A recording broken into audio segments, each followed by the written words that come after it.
छठा सवाल देखो 8.2 का।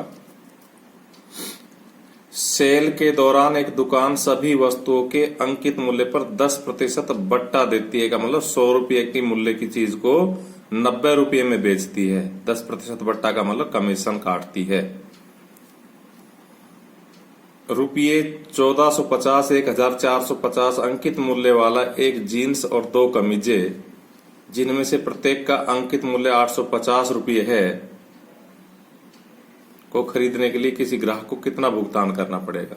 यानी कि हम इन तीनों का क्या निकाल लेंगे, अंकित मूल्य निकाल लेंगे और फिर उसमें से 10% बट्टा काट देंगे तो ये हमारा सवाल हल हो जाएगा। हम इसको शुरू करते हैं। तो इसमें एक चीज क्लियर हो गई है कि जीन्स एक है और 2 कमीज है। तो लिखेंगे एक जीन्स का अंकित मूल्य, क्या लिखेंगे, एक जीन्स का अंकित मूल्य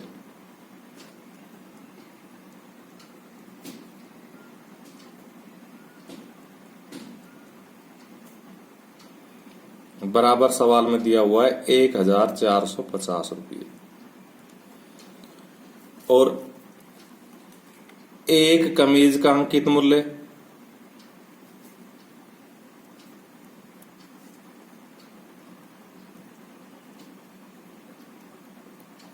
बराबर 850 रुपये।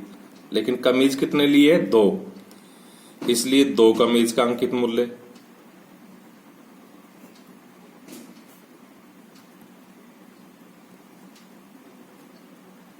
तो 850 का एक है, इसको 2 से गुणा कर देंगे तो 2 कमीज का अंकित मूल्य आ जाएगा। 2 पंजे 10, 2 आठे 16 और 1 17। तो 1700 रुपये के 2 कमीज हो गए। अब हम लिखेंगे इसलिए कुल अंकित मूल्य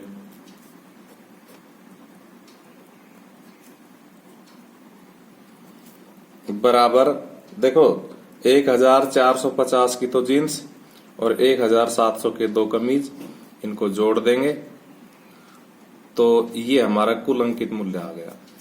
बट्टा का मतलब कमीशन 10%। 10% का मतलब 10/100 गुणा 3150, 3150। ये दोनों जीरो हमारी इन 2 जीरो से कट जाएगी, हमारा बट्टा आ जाएगा 315 रुपया, 315 रुपये। तो ये हमारा छूट हो गई, डिस्काउंट हो गया, कमीशन हो गया, बट्टा हो गया। तो इन रुपयों में से ये रुपये घटाने के बाद हमें पैसे चुकाने पड़ेंगे। लिखेंगे इसलिए इसका नाम है, नाम नहीं दिया, ग्राहक चुकाएगा। दूसरा पॉइंट, तो ग्राहक कितना चुकाएगा, ग्राहक चुकाएगा बराबर 3150 में से हम 315 घटा देंगे बट्टे के।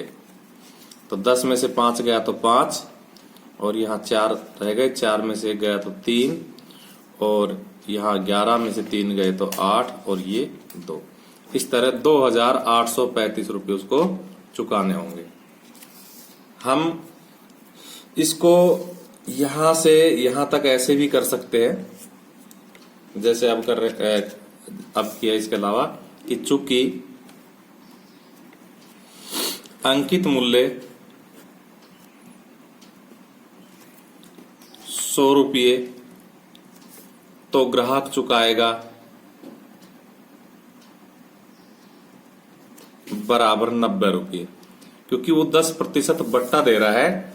इस 10% बट्टे का मतलब हुआ कि अंकित मूल्य किसी चीज पर 100 रुपया है तो उसका वो 90 रुपया चुकाएगा ग्राहक, क्योंकि 10% उसको छूट दी जा रही है। इसलिए अगर अंकित मूल्य 1 रुपया है तो ग्राहक कितना चुकाएगा, 90/100 रुपया। और अगर उस पे अंकित मूल्य 3150 रुपये तो ग्राहक कितना चुकाएगा, तो 90/100 गुणा 3150। तो ये सेकंड मेथड है यहां से, और यहां से ये फर्स्ट मेथड था। आप इस तरह से भी कर सकते हो। तो देखो, एक जीरो से एक जीरो कट जाएगी, दूसरी जीरो से दूसरी जीरो कट जाएगी, और हमारा पास आ जाएगा 9 से गुणा कर दो, 9 पंजे 45, 9 एकम 9 और 4 13, 9 तिया 27 और 1 हासिल का 28, 2835 रुपये। तो इस प्रकार से हम इस सवाल को दो तरीकों से कर सकते हैं। और भी हमारे सवाल ऐसे थे जो दो तरीकों से हो सकते थे, जो हमने पहले समझा दिए, लेकिन हमने नहीं समझाए उनको। तो आप कैसे ही भी कर सकते हो। इसके बाद में आ जाते हैं 7वें सवाल पे। 7वां सवाल देखो, एक दूध वाले ने 2 भैंसों को 20,000 प्रति भैंस की दर से बेचा। इन्हीं विक्रय मूल्य भैंसों का बेच दिया 20,000 रुपये में एक भैंस। एक भैंस पर उसे 5% लाभ हुआ और दूसरी पर 10% हानि हुई। तो ये सवाल उसी तरह का जैसे कल हमने 5वां सवाल किया था VCR टीवी वाला। हालांकि उसमें क्रय मूल्य दिया हुआ था, इसमें विक्रय मूल्य दिया हुआ था। जो विक्रय मूल्य देता है तो सवाल थोड़ा सा कठिन हो जाता है क्रय मूल्य के सापेक्ष। इस सौदे पर उसका लाभ अथवा हानि ज्ञात कीजिए। देखो, इसमें उसका कुल लाभ अथवा हानि ज्ञात कीजिए, यानी कि प्रतिशत में नहीं पूछा है, डायरेक्ट पूछा है बस। तो थोड़ा सा छोटा कर दिया सवाल को। तो हम लिखेंगे सवाल नंबर 7,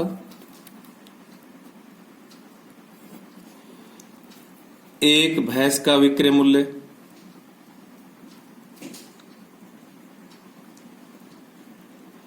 बराबर 20,000 रुपये, और इस पर हानि कितनी की हुई? 5% की हानि हुई।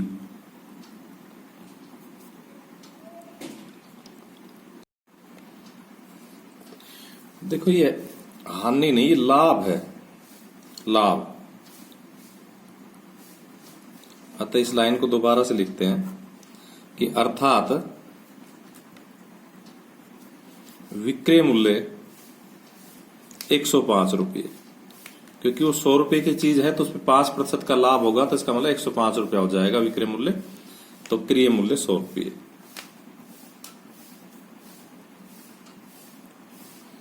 अगर उसका विक्रय मूल्य 1 रुपया होता तो क्रय मूल्य कितना हो जाता? 100/105 रुपये। और अगर उसका विक्रय मूल्य 20,000 है, हमारे सवाल में दिया हुआ है, तो फिर क्रय मूल्य कितना हो जाएगा? 100/105 गुणा 20,000। तो देखो, इसको काट दो।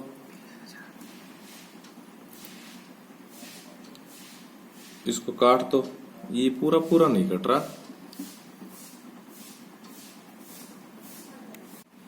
तो मैं थोड़ी देर के लिए इसलिए रुक गया था कि सवाल में ना पूरे पूरे उत्तर नहीं आ रहे थे। दशमलव आना चाहिए, दशमलव नहीं आना चाहिए अक्सर सवालों में, लेकिन इसमें आ रहा है तो चलो कोई बात नहीं, करते हैं। देखो, इसको हम 5 से काट रहे हैं। 5 दूनी 10 और 0, 5 दूनी 10, 5 एकम 5। अब हम इनको गुणा कर लेंगे सबको ऊपर। तो कितना आ जाएगा हमारे पास? हमारे पास आ जाएगा 2 दूनी 4 और ये 0, 1 2 3 4, तो ये वाली 1, ये वाली 5/21। यहां तो हम सीधा भाग करके उत्तर लिख लेंगे, लेकिन आपको भाग यहां करके दिखा देते हैं। 1 2 3 4 5, और इसमें 21 का भाग करते हैं। तो देखो, 21 एकम 21, 19 बचेंगे, ये 0 उतरेगी। 21 नाम में 189, 1 बचेगा, ये 0 उतरेगी। भाग नहीं गया, ना जाने की 0, फिर ये 0 उतरेगी। 21 चौकू 84, 16 बचेंगे, ये 0 उतरेगी। 21 7 147, 13 बचेंगे, दशमलव लगा के 0 उतार लेंगे। तो कितना हो जाएगा? 21 छिक्की 126, और हमारे पास 4 बचेंगे, 0 उतार लेंगे, 21 दूनी 42। तो ये लगभग ये आंसर आ जाएगा हमारा। इसको हम यहाँ नोट कर देते हैं कि भाई 19,047.62 रुपये। अब दूसरी भैंस लेते हैं। ये एक भैंस का क्रय मूल्य हमने निकाला है, लिखेंगे दूसरी भैंस का विक्रय मूल्य। वही 20,000, दोनों को उसने 20-20 हजार में बेचा है। और इस पर क्या हुई है? इस पर हानि हुई 10% की। हम लिखेंगे अर्थात विक्रय मूल्य 90 रुपये, क्योंकि 100 रुपये की चीज को 10% के हानि से बेचने पर वो 90 में बिकती है, तो क्रय मूल्य 100 रुपये। इसलिए अगर विक्रय मूल्य 1 रुपया हो जाए तो क्रय मूल्य कितना हो जाएगा? 100/90 रुपये।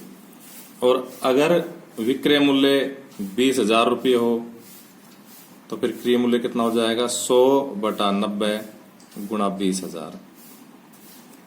इसमें भी एक जीरो से एक जीरो कट जाएगी और वो जो 20,000 है उसके आगे एक जीरो और लग के बटा 9 आ जाएगा।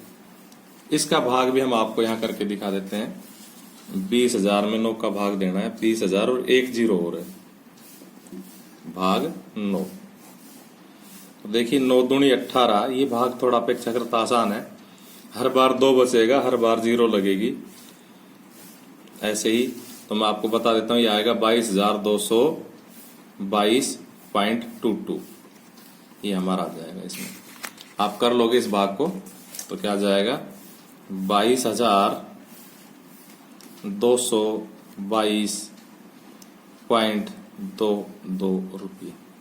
इस प्रकार से हम लिखेंगे कुल क्रय मूल्य दोनों भैंसों का। तो पहली भैंस का तो हमारा कितना है? 19,047.62 रुपये, 19,047.62 रुपीज। और जो दूसरी भैंस है उसका क्रय मूल्य कितना है? उसका है, ये हमने अभी निकाल रखा है, 22,222.22 रुपये। इस प्रकार से इनका जोड़ करेंगे तो कितना आ जाएगा? 2 दूनी 4, 6 2 8, 7 और 2 9, और 4 और 2 6, 2 9 और 2 11, 2 और 2 4, एक हासिल का है इसमें। ये हमारा कुल क्रय मूल्य आ गया। अब हम लिखेंगे कुल विक्रय मूल्य। कुल विक्रय मूल्य बराबर 20,000 की एक भैंस बेची और ऐसी 2 भैंस बेची तो 40,000 रुपये। इस प्रकार देखो, हमने उनको खरीदा तो था 41,269.84 में और बेच दिया 40,000 में, तो क्या हो गया? नुकसान। ज्यादा में खरीद के कम में बेच दिया। लिखेंगे इसलिए कुल सौदे पर हानि।